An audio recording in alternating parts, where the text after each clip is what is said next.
The sun had barely risen over the rolling hills of Nainital Block in Samchi, Bhutan. The foothills of Kadu and Chiang Mai glittered in the golden sunshine. The morning air carried the scent of damp earth, and the village, still half asleep, stirred only with the occasional sound of cattle bells, shallows singing, and the distant laughter of children.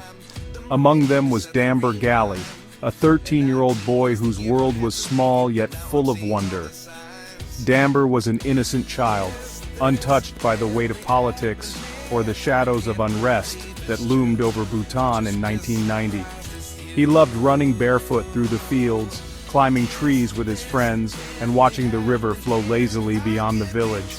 He used to go across the Chungpatong River and play in the summer. The world, to him, was a place of stories and curiosity. One evening, whispers filled the air, talk of a political rally in the nearby town. Grown-ups spoke in hushed tones, their voices heavy with concern. The government had declared a curfew forbidding anyone from stepping out, but Damber, too young to understand the gravity of the situation, found the words curfew fascinating. "What does a curfew look like?" he had asked his mother, eyes wide with curiosity.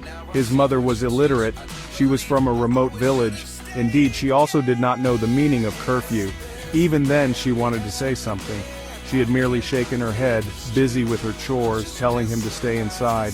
But the thought of seeing something new, something different, excited Damber. And so, against the warnings of the elders, he slipped out into the night. The streets of Nainital and Chiang Mai, usually bustling with life, were eerily silent. The air was thick with tension. In the distance, torches flickered as a mass demonstration unfolded.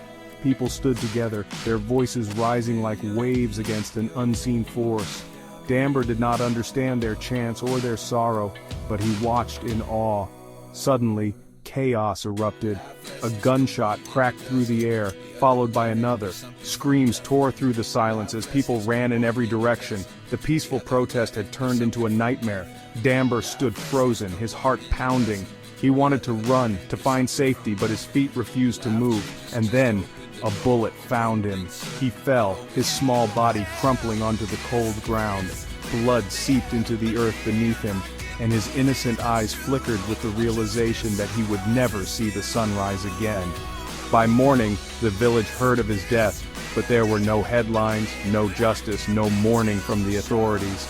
His name was lost in the noise of history, never spoken in the courts, never written in the books. He was neither a martyr nor a soldier, just a boy who wanted to see what a curfew looked like. His mother wept silently, her grief swallowed by fear. No one dared to question, no one dared to speak his name too loudly. And so, Damber Ghalley was forgotten, a child who had no enemies, no cause, and no reason to die. Just a boy who had stepped out into the night, looking for answers, and never returned home.